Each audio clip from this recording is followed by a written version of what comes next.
Amém. Então vamos ao nosso texto básico, Levítico capítulo 19, os versos de 9 a 18. Levítico capítulo 19, versos de 9 a 18. Você que está em casa, leia também. Permita que as crianças participem da leitura. Leiamos em uníssono, em voz audível. Leiamos juntos. Levítico 19, do 9 ao 18. Quando também cegares a messe da tua terra, o canto do teu campo não cegarás totalmente, nem as espigas caídas colherás da tua messe. Não rebuscarás a tua vinha, nem colherás os bagos caídos da tua vinha. Deixá-los-ás ao pobre e ao estrangeiro. Eu sou o Senhor vosso Deus. Não furtareis, nem mentireis, nem usareis de falsidade, cada um com o seu próximo. Nem jurareis falso pelo meu nome, pois profanaríeis o nome do vosso Deus. Eu sou o Senhor. Este versículo 12 significa: seja fiel. Não pense que agrada a Deus sendo um crente nominal. Não pense que existe essa classe do crente carnal. Não existe. Ou é crente ou não é crente. Não pense que existe essa classe do crente indivíduo não governamental, que vive na sua casa. Não pense que existe essa classe de crente de youtuber, de crente de rede social. Crente que é membro da igreja. Crente que é crente submete-se à igreja, à disciplina da igreja. Crente que é crente honra a igreja, porque a igreja é o corpo vivo de Cristo. Versículo 13: não oprimirás o teu próximo, nem o roubarás. A paga do jornaleiro não ficará contigo até pela manhã. Não amaldiçoarás o surdo, nem porás tropeço diante do cego, mas temerás o teu Deus. Eu sou o Senhor. E nós poderíamos aqui fazer uma variante, fazer uma alusão. Não impeças ao surdo de ouvir e de entender a palavra de Deus. E nós damos graças a Deus pela vida de nossa intérprete Juliana Fraga. Eu vou repetir este versículo. Não oprimirás o teu próximo, nem o roubarás. A paga do jornaleiro não ficará contigo até pela manhã. Não amaldiçoarás o surdo, nem porás tropeço diante do cego, mas temerás o teu Deus. Eu sou o Senhor. Não farás injustiça no juízo, nem favorecendo o pobre, nem comprazendo ao grande. Com justiça julgarás o teu próximo. Não andarás como mexeriqueiro entre o teu povo. Não andarás como mexeriqueiro entre o teu povo. Não atentarás contra a vida do teu próximo. Eu sou o Senhor. Não espalhe notícias ruins. Não divulgue notícias ruins. Não divulgue notícias que falam mal de quem quer que seja. Ainda que quem quer que seja culpado. Não divulgue más notícias. A Bíblia é enfática nisto. Não tem graça nenhuma. Não se alegre da desgraça alheia. Deus é o juiz. Deus é o juiz. Não espalhe mexericos, notícias ruins, especialmente que vão contra qualquer pessoa. Não farás injustiça no juízo, nem favorecendo o pobre, nem comprazendo ao grande. Com justiça julgarás o teu próximo. Não andarás como mexeriqueiro entre o teu povo. Não atentarás contra a vida do teu próximo. Eu sou o Senhor. Não aborrecerás teu irmão no teu íntimo. Isso significa, tem gente que diz assim: eu não vou com a cara de fulano. Não diga isso em nome de Jesus. Eu aprendi essa lição com mamãe. Ainda era do primário. E eu cheguei em casa uma vez, aborrecido, chateado, e mamãe perguntou o que era. Eu falei que um colega tinha feito alguma coisa ruim contra mim, não lembro o quê. E mamãe disse: mas perdoe. Eu disse: não, mas eu não posso perdoar porque ele é antipático. Mamãe disse: jamais diga isso. Nunca diga que alguém é antipático. Eu nunca mais esqueci dessa lição. Nunca diga isso. Mamãe foi severa. E eu jamais esquecerei disso. Lembro o nome do colega. Era Eliseu. Mamãe disse, não diga. Jamais diga isto. Não aborrecerás teu irmão no teu íntimo, mas repreenderás o teu próximo, e por causa dele não levarás sobre ti pecado. Não te vingarás, nem guardarás ira contra os filhos do teu povo, contra o próximo, mas amarás o teu próximo como a ti mesmo. Eu sou o Senhor. Queridos, entendendo a justiça social, nós vimos na lição semana passada que pensar em justiça social como evangelização, ou, preste atenção, confundir a prática da justiça social com a prática da evangelização, não é bíblico. Dá errado. É não fazer nenhuma coisa nem outra. Isso é um perigo. Daí aquela crítica que fizemos a semana passada sobre o evangelicalismo moderno, que é quase que tão somente pragmático.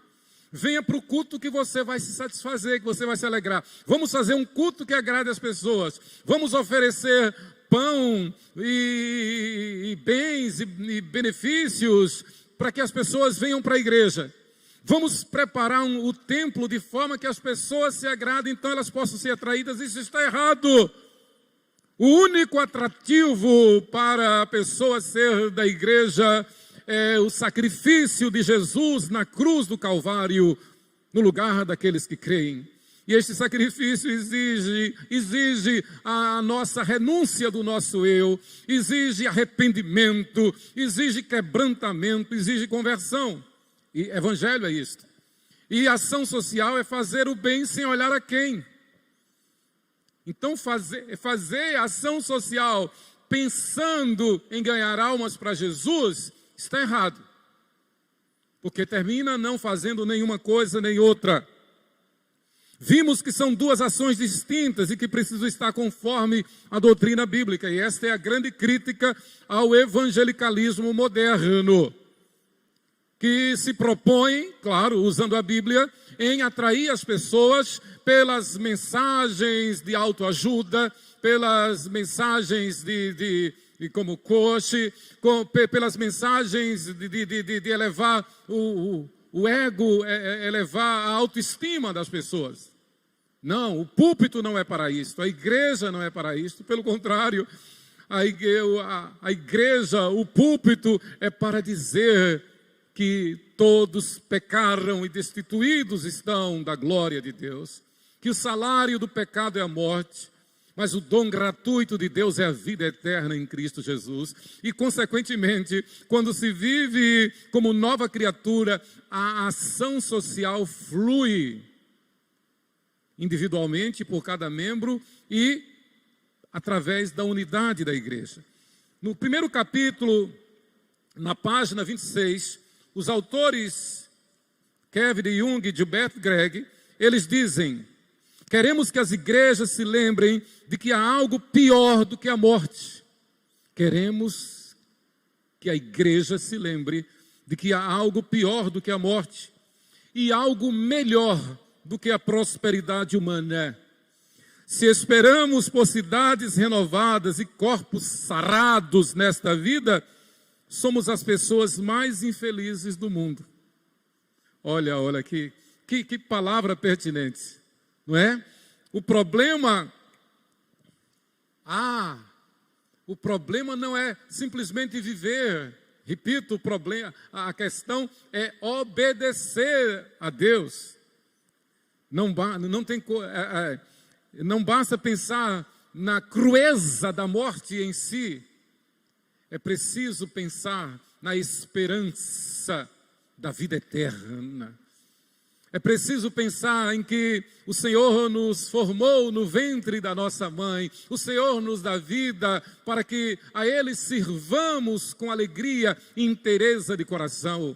O meu salário não é meu, a minha casa não é minha, o meu carro não é meu.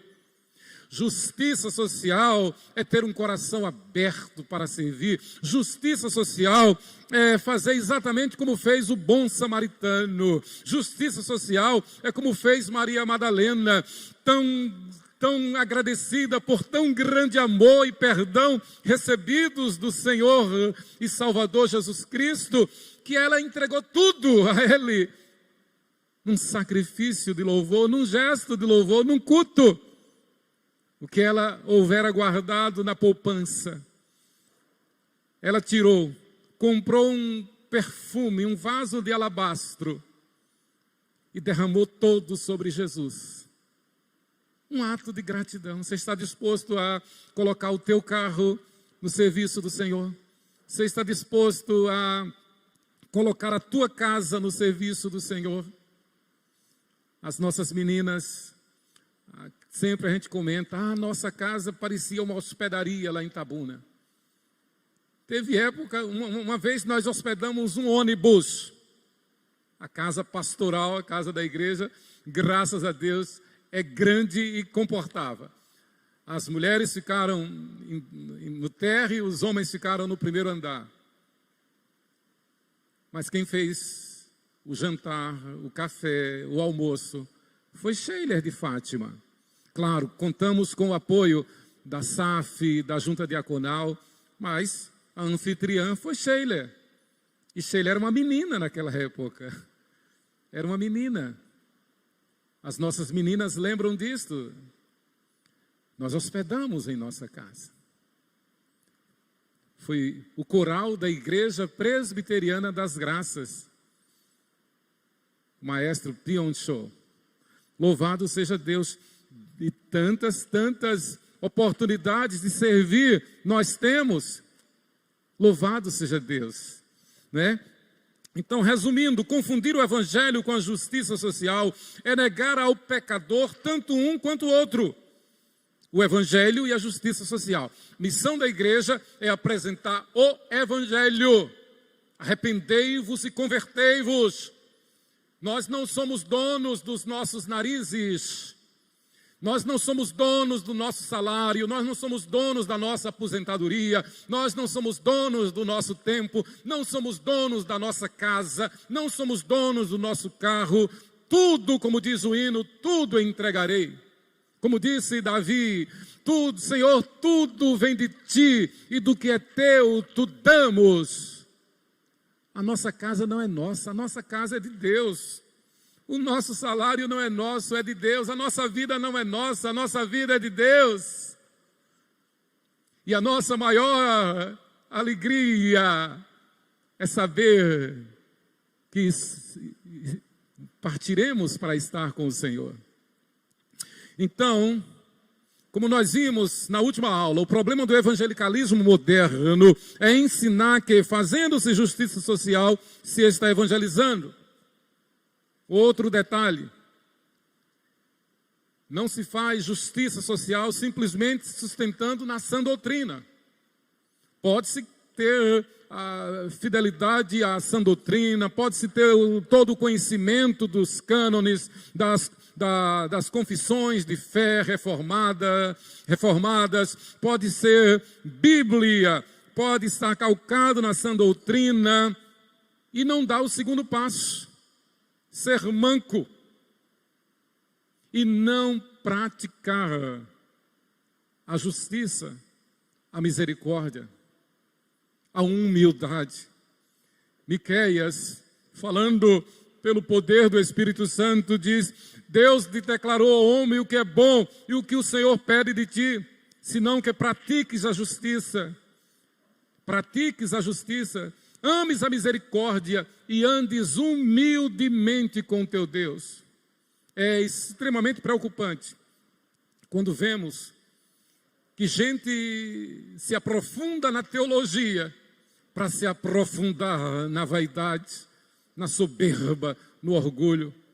Vez por outra, nós percebemos aí nas redes sociais teólogos se degladiando, teólogos criticando uns aos outros, teólogos chamando uns aos outros para contenda, para discutir o que a Bíblia condena. O que o Senhor quer de nós é que pratiquemos a justiça, amemos a misericórdia e andemos humildemente com o Senhor, humildemente com os nossos irmãos, cada um considerando os outros superiores a si mesmo. Justiça social é desse jeito. Queridos, os pecadores deixam então de conhecer o Evangelho, a necessidade de arrependimento e conversão, e principalmente de conhecer a mensagem da cruz, quando se confunde o Evangelho com justiça social, ou justiça social com o Evangelho. Nós hoje vamos nos deter nos versos 9 e 10. 9 e 10 do livro de Levítico, conforme lemos já no início. Levítico 19, vamos nos deter nesses dois versículos, 9 e 10. Quando também cegares a messe da tua terra, o canto do teu campo não cegarás totalmente, nem as espigas caídas colherás da tua messe. Ou seja, é muito claro, tudo que você tem não é todo teu. Tudo que você tem é dos outros também. Esta é a realidade. Não rebuscarás a tua vinha, nem colherás os bagos caídos da tua vinha. Deixá-los-ás ao pobre e ao estrangeiro. Eu sou o Senhor vosso Deus. Um dos exemplos mais práticos é, por exemplo, digamos que a junta diaconal precise levar algumas cestas básicas à nossa congregação em Ladeirinhas, município de Japoatã, e o presidente da junta diaconal chegue para você e diga: minha irmã, meu irmão, eu vou precisar do teu carro, porque nós não temos outro carro, e nós vamos precisar do teu carro para levar essas cestas básicas. Se você puder ir dirigindo, ótimo, se não, nós temos motoristas na junta diaconal, e nós escolhemos você porque o teu carro é novo, o teu carro é possante, então nós vamos precisar do teu carro. Pense, qual será a tua resposta? Você não pode simplesmente dizer: não, mas eu vou precisar do carro, porque hoje é dia de culto, eu vou para...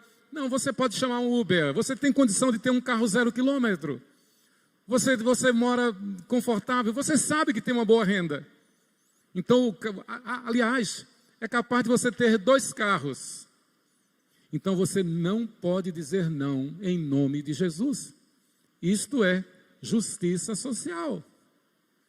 Imagine que chegue alguém com problemas. Outro dia nós recebemos, para a glória de Deus, um missionário itinerante, evangelista. Você lembra? No final do ano passado, canta tão bem, toca tão bem, presbítero.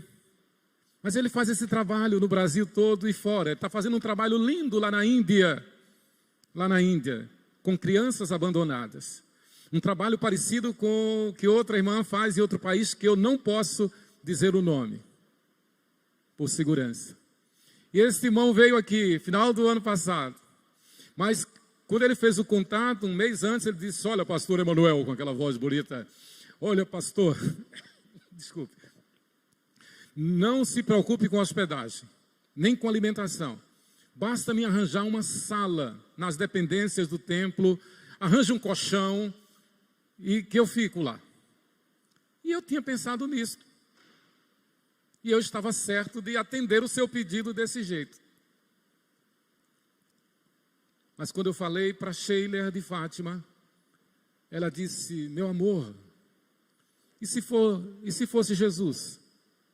Você ia deixar ele dormindo sozinho no chão? Se fosse Jesus, você não queria que ele viesse para a nossa casa? Eu disse: meu amor, você é quem manda e eu obedeço, porque esta palavra é justa, essa palavra é de Deus. Aquele irmão, por uma questão de economia e o estilo, ele estava com uma roupa há 15 dias. E nós Sheila levou esse irmão abençoado lá para casa. Ele ia viajar no outro dia. Naquele domingo à noite, Sheila lavou as roupas dele. Lavou os sapatos dele. E depois Sheila me deu a maior bronca, porque ela fez um sinal que no outro dia eu devia ter saído para comprar um sapato e eu não fiz isto. Justiça social é receber em casa, é emprestar o carro. Ah, mas se der problema, não der problema, conserta. 15 dias atrás, quando estávamos voltando de João Pessoa, sofremos um quase acidente, quase perdemos o pneu, estragou bastante a chaparia do carro. Acontece. Era eu que estava dirigindo, podia ser outra pessoa que estivesse dirigindo. Deus cuida de nós. Justiça social é servir, é abrir mão de si, é negar-se a si mesmo. E como eu disse semana passada, justiça social não é fazer figura com o chapéu dos outros. Não é simplesmente dizer, não, mas eu já sou dizimista, eu já dou oferta e a junta diaconal faz. Imagine aquele caso que eu falei nesse instante, né? Alguém chega e diz, eu preciso do teu carro, e é capaz de ter algum irmão que diga, não, mas eu já dou o dízimo, eu já dou oferta. Mas a junta diaconal quer o teu carro. E nós devemos entender que na ação da igreja não é simplesmente o presidente da junta diaconal, o missionário, o presbítero, o pastor, mas é Jesus falando. Jesus está dizendo, eu quero o teu carro, eu quero a tua casa, eu quero a tua máquina de lavar, eu preciso lavar minhas roupas na tua máquina de lavar, eu preciso da tua cama, do teu travesseiro, porque eu não tenho onde reclinar a minha cabeça. Queridos, o tema do livro de Levítico é santidade. E eu me lembro bem do nosso tempo no seminário, o reverendo Francisco Leonardo. Como ele ministrava sobre Levítico. Tanto que quando a gente lembra do pastor Francisco, a gente lembra de Levítico e dessa palavra, santidade. Santidade. Levítico nos chama à santidade. Mas é um dos textos mais contundentes sobre justiça social. Então nós podemos dizer, à luz de Levítico, que santidade é sinônimo de justiça social. Ou justiça social é sinônimo de santidade. Estou falando de justiça social à luz da Bíblia. Justiça social bíblica. O nome em hebraico é Vaikira. Vaikira, que significa Ele chamou.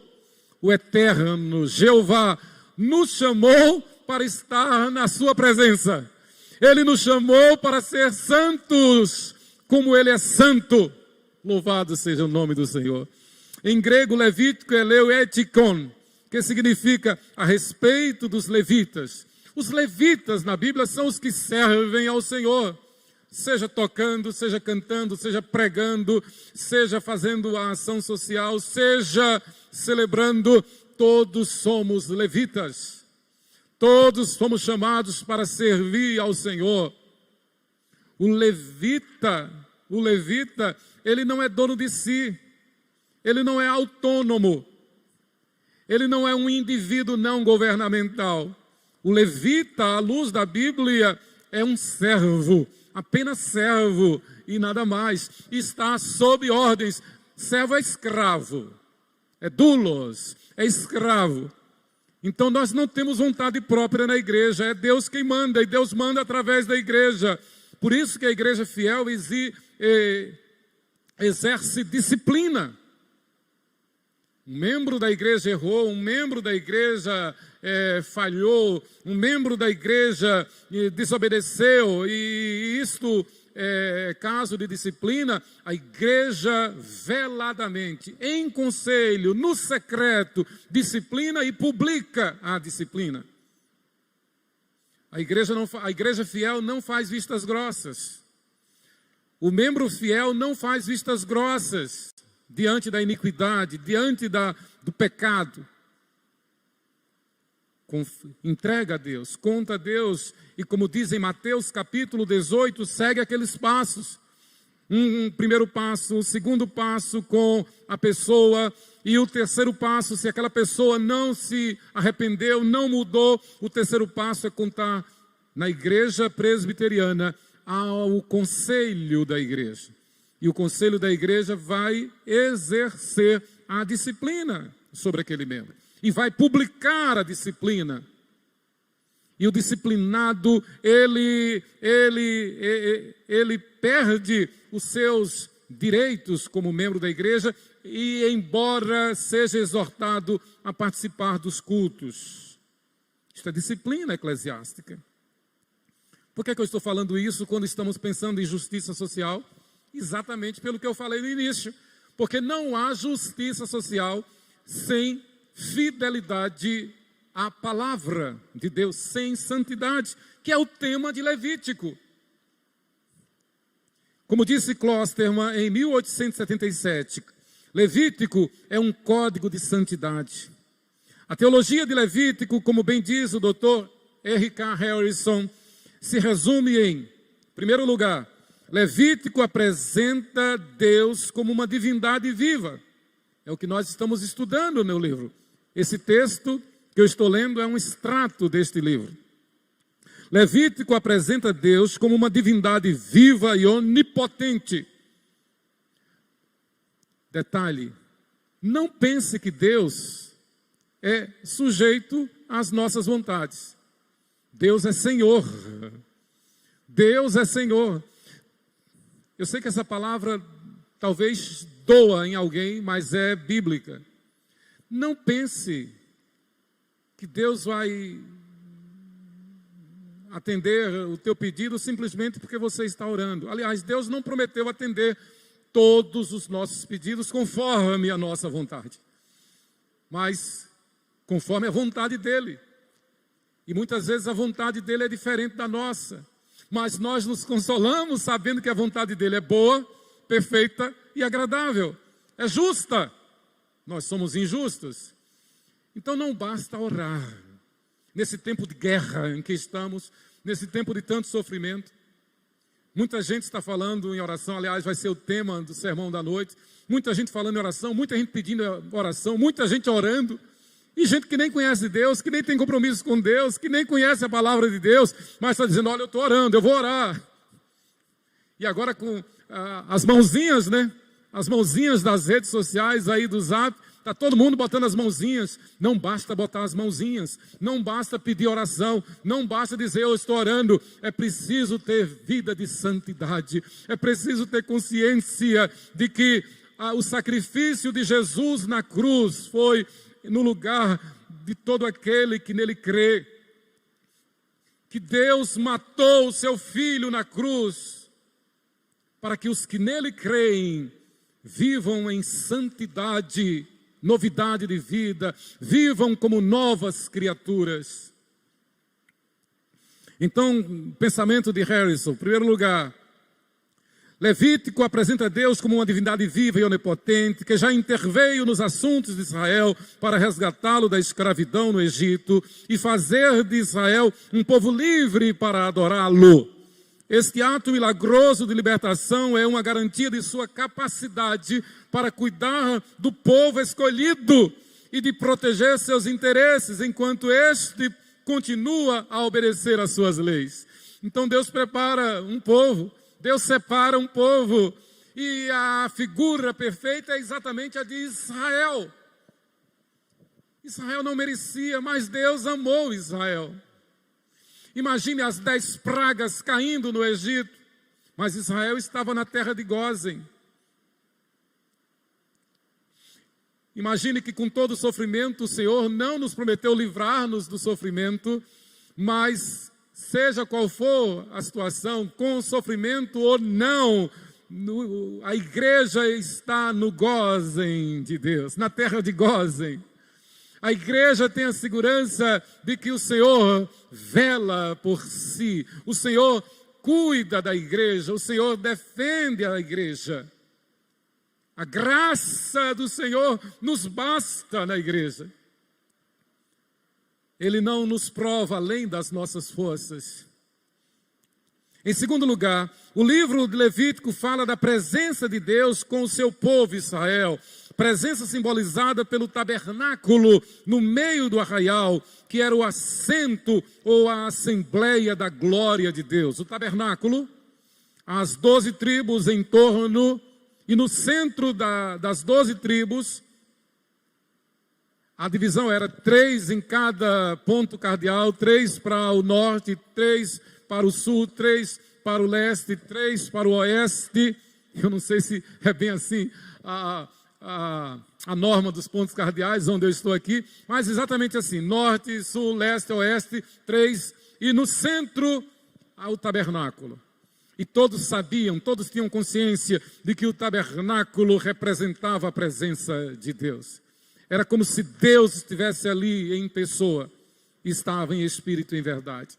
Como igreja na Nova Aliança, como igreja no Novo Testamento, onde quer que estejamos, nós temos a consciência de que não precisa um tabernáculo, mas o Senhor está dentro da igreja, o Senhor está dentro de nós. A Bíblia diz que nós somos templo do Espírito Santo. Ora, templo do Espírito Santo. E o apóstolo Paulo, nesse mesmo contexto, quando diz que somos templo do Espírito Santo, ele nos alerta para que não pequemos contra o corpo, contra a carne, para que não ofereçamos o nosso corpo como um sacrifício a ídolos, ao pecado.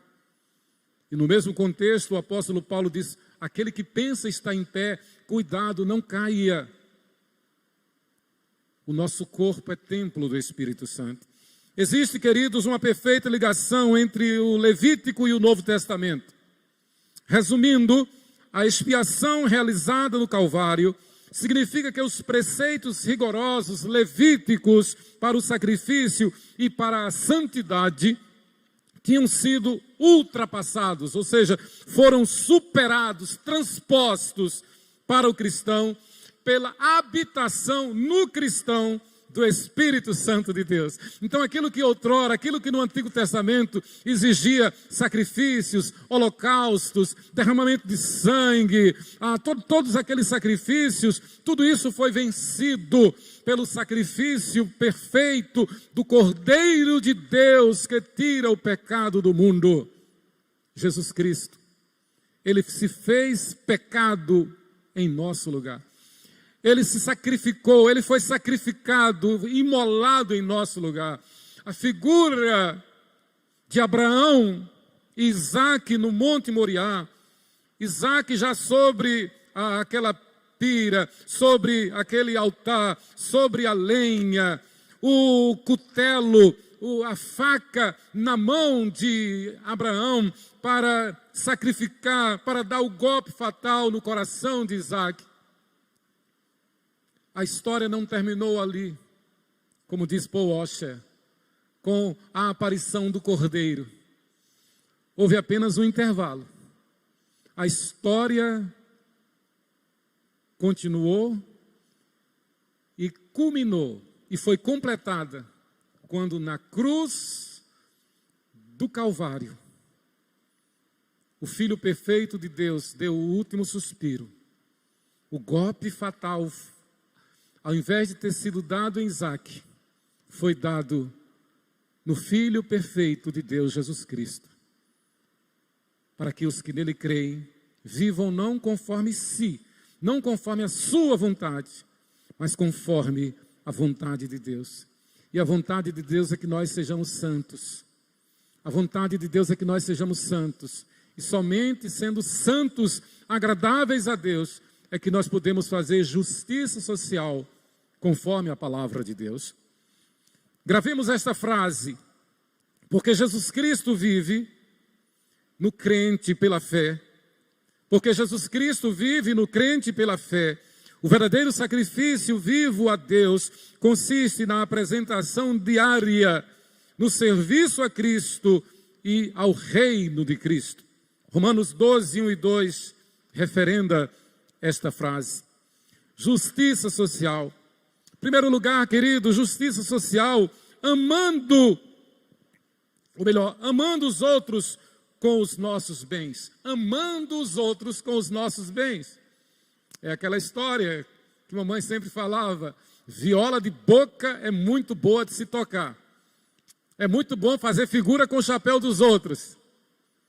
Justiça social significa amar os outros com os nossos bens.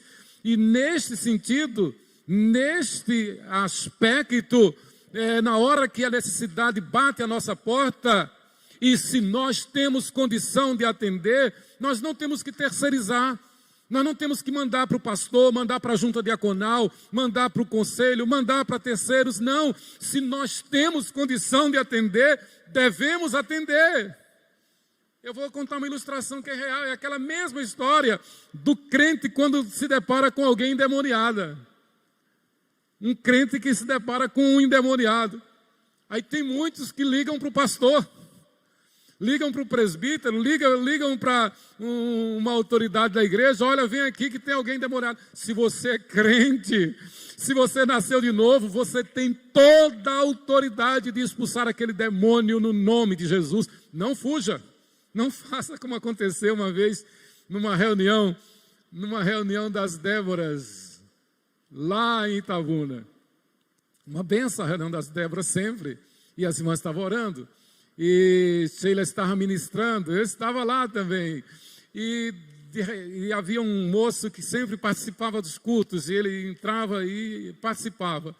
E ele sentava no primeiro banco, e de repente ele se deitou no banco, e ele começou a falar alguma coisa. E a irmã que estava mais próxima, uma irmã abençoada, uma irmã de oração, ela chegou e ficou lá tentando conversar com ele, e tentava conversar, e perguntava, e ele falava, e, na verdade, estava endemoniado.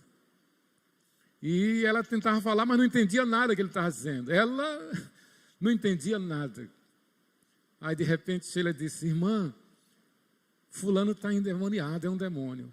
Essa irmã tomou um susto, deu um pulo para trás, o cabelo arrepiou todo, e na mesma hora, quando as demais que ouviram que era um endemoniado, cada uma pegou sua Bíblia e sua bolsinha e saiu do templo. Ficou só eu, Sheila e essa irmã e a vítima. Graças a Deus nós oramos, ele foi libertado no nome de Jesus. Não fuja! É um problema social e espiritual também. Aliás, todo problema social para o crente é espiritual também. Então, se a necessidade bate à tua porta e você tem condição de atender, atenda. Claro, se não tiver condição de atender, peça ajuda. Então, amar com os outros com os nossos bens. É o que está aqui, Levítico 9, 19, 9 e 10. Ele resume brevemente o conceito de rebuscar.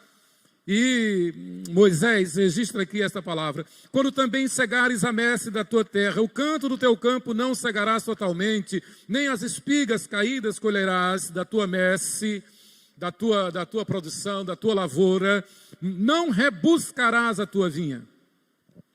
Rebuscar é deixar algo da sua colheita remanescente nos campos ou nas vinhas, para que o pobre e o estrangeiro catassem o que era deixado. Então, aquilo que for ficando, não vá rebuscar. Não seja sovina, não seja mesquinho. Não separe tudo para você, embora você seja o dono. Pense que tem alguém que não é dono, pense de alguém que necessita, pense de alguém que talvez venha te pedir. E antes que venha te pedir, você diga não. Lembre-se de que essa pessoa deve ir rebuscar o que ficou. É muito bom repartir. É muito bom repartir. É muito bom dar, como leu o pastor Lucas no início do culto, mais bem-aventurado é dar do que receber. Dê, abra a mão. Então, era a ordem, uma ordem nacional em Israel, era constitucional, que os produtores não colhessem tudo, mas deixassem alguma coisa. Lembra da história de Ruth, Noemi e Boaz? Noemi, a sogra sábia, disse: vá lá, nos campos, na messe de Boaz.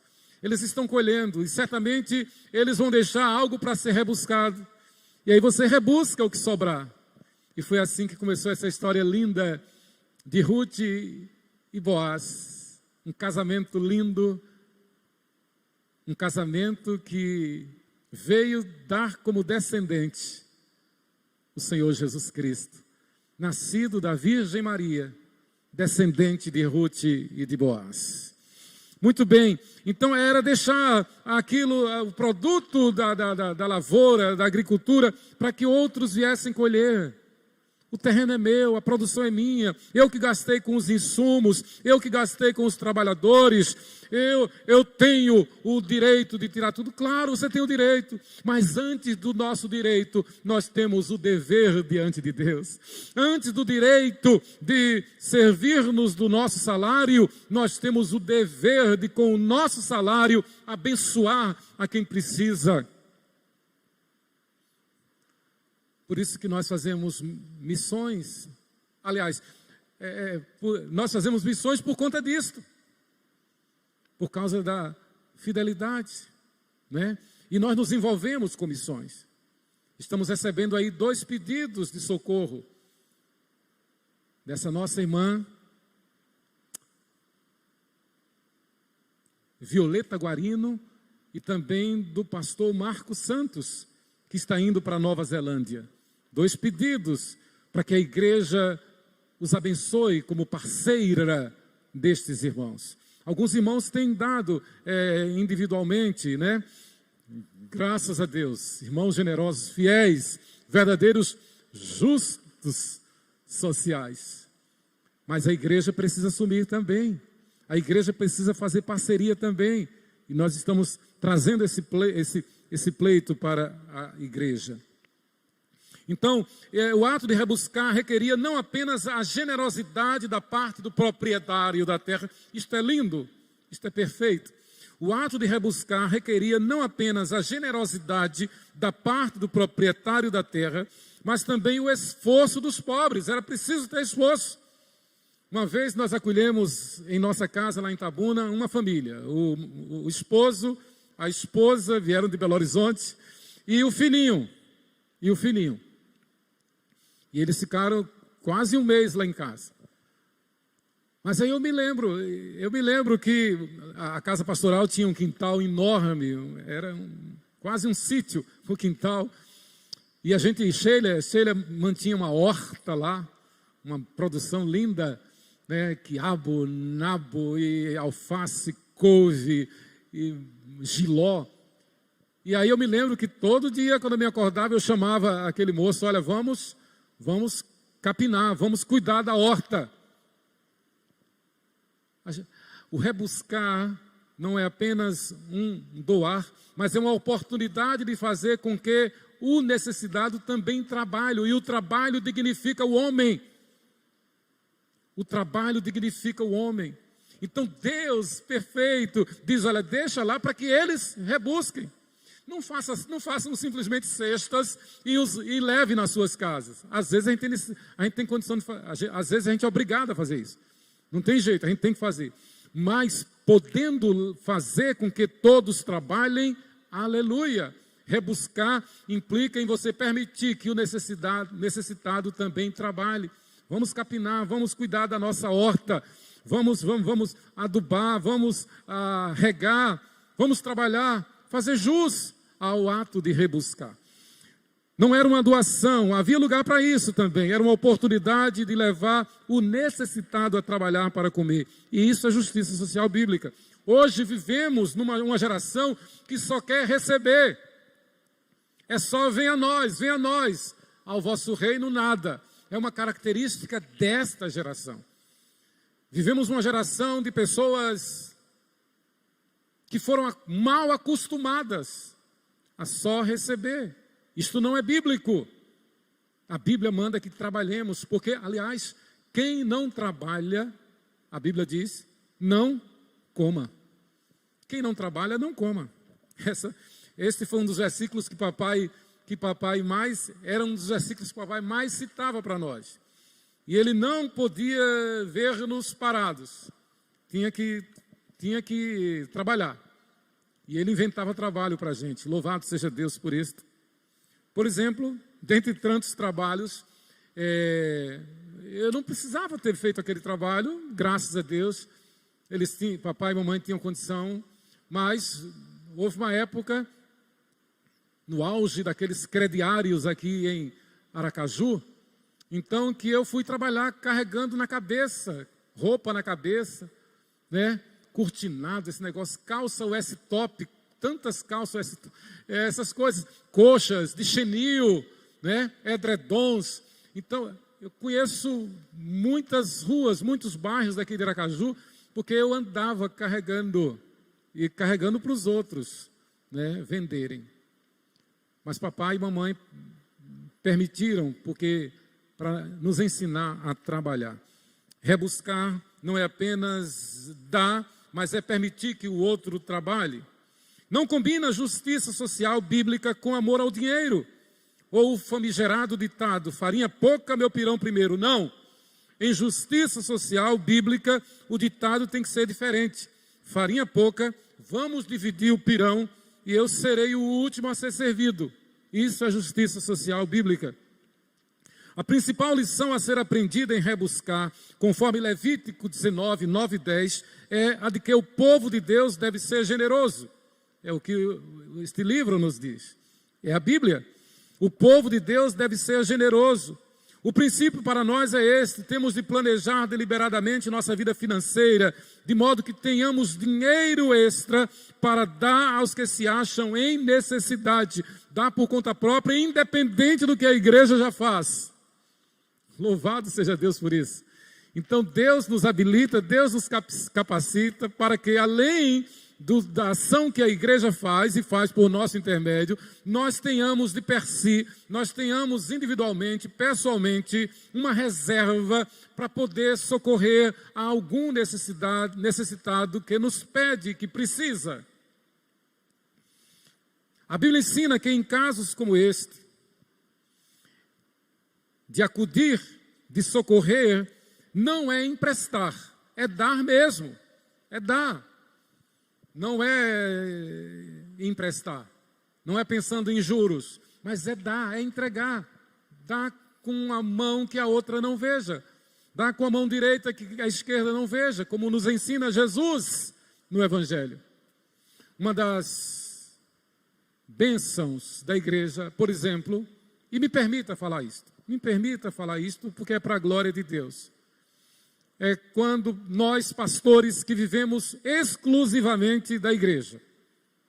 Nada contra, louvo a Deus e elogio e parabenizo aos pastores que não dão tempo integral, que têm atividade secular, que têm uma profissão secular. Eu os considero uns heróis. Tiro o chapéu para eles. Eu não teria condição, pastor Lucas, de pastorear e ter outra atividade. Eu não. Mas parabenizo, louvo a Deus, tiro o chapéu para os colegas que conseguem administrar isso. Eu não teria condição de fazer. O que é que eu quero dizer?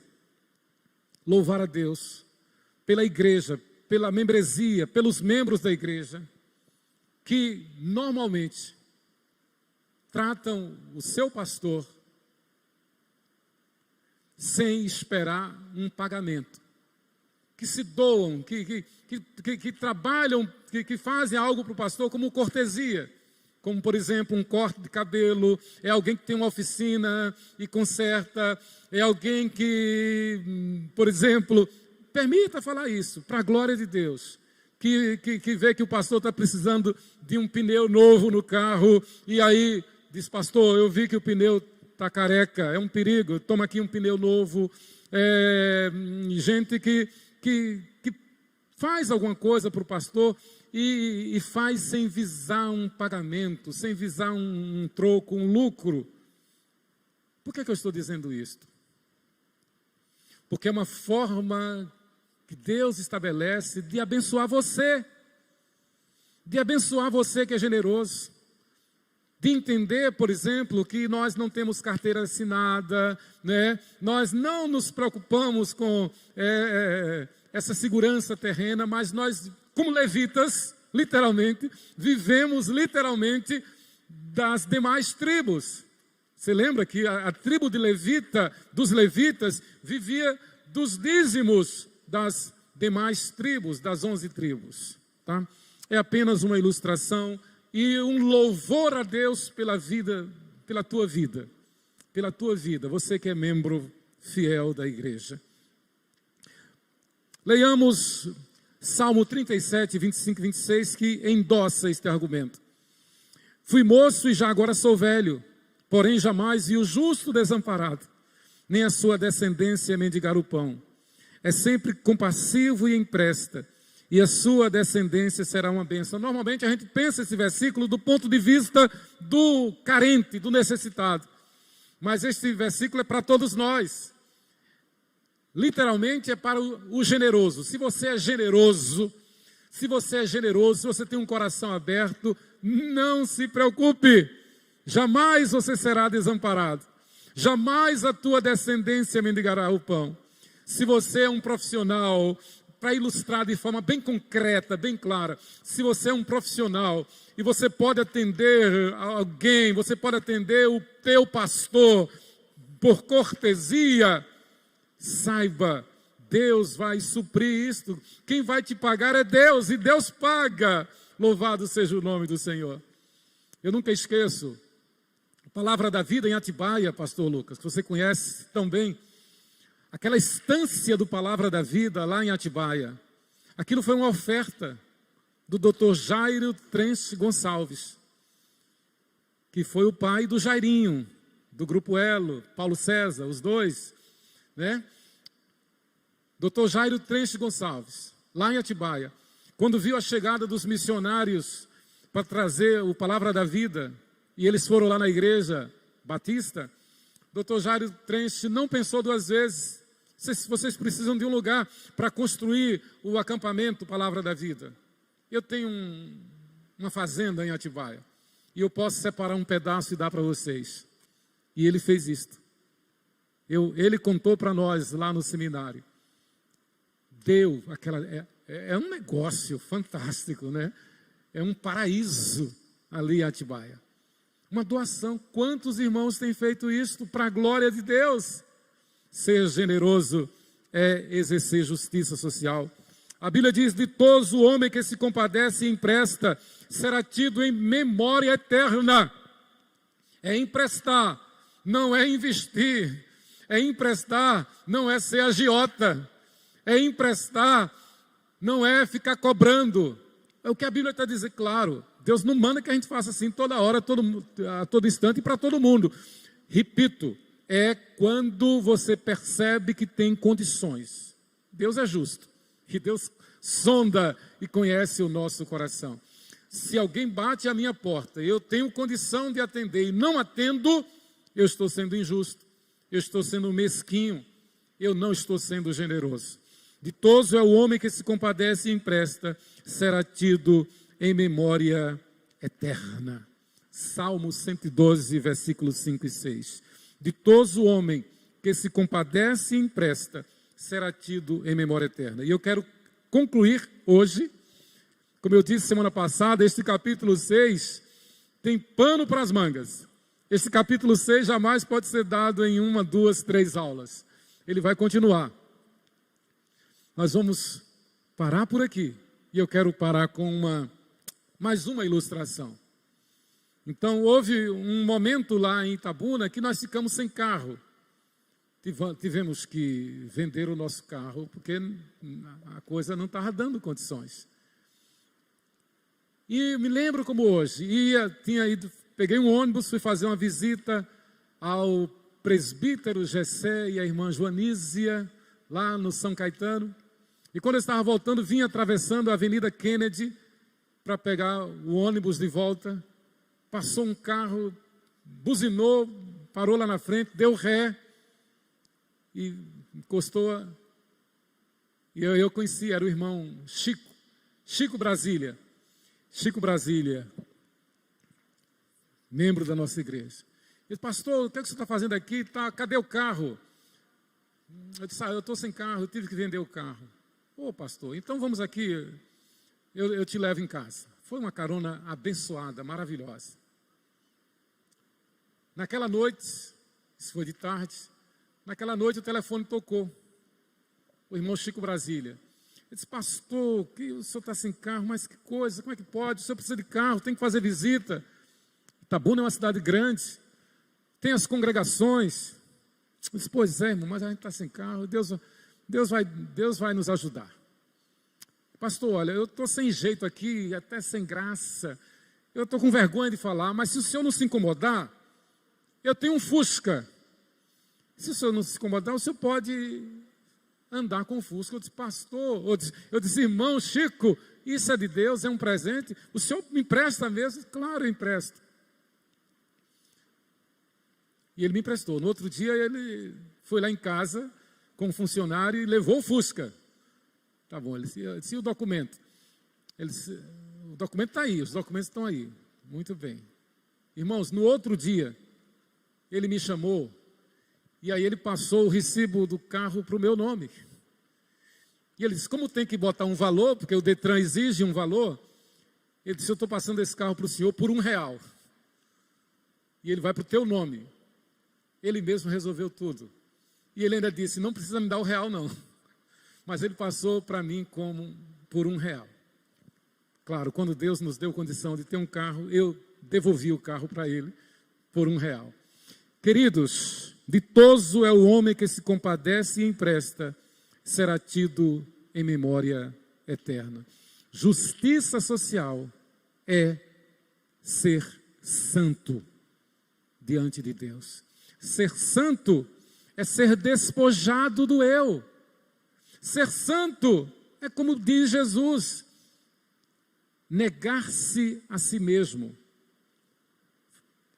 Fazer justiça social implica em negar-nos a nós mesmos.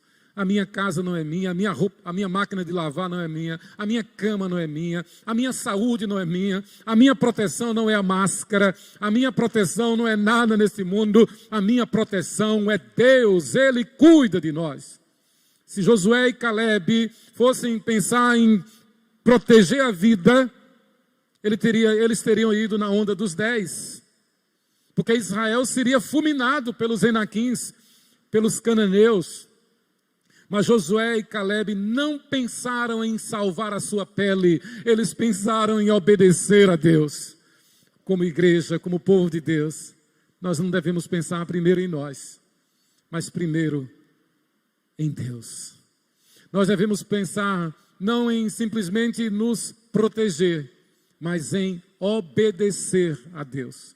Como povo de Deus, nós não devemos nos permitir ir na onda do apavoramento, do pânico, mas como povo de Deus, nós temos toda a segurança, toda a paz, toda a tranquilidade, para não nos impressionarmos com nada neste mundo, nem nos preocuparmos com um fio de cabelo, nem com um côvado ao curso da nossa vida, nem com o que havemos de comer, nem de vestir, nem com o dia de amanhã. Como povo de Deus, nós temos a segurança, a garantia de descansar em Deus, vivendo pela fé, pela esperança e pelo amor de Deus que Ele derrama em nosso coração. E isto no estudo da palavra de Deus. Que Deus nos abençoe. Bom dia com Jesus. Pastor Lucas.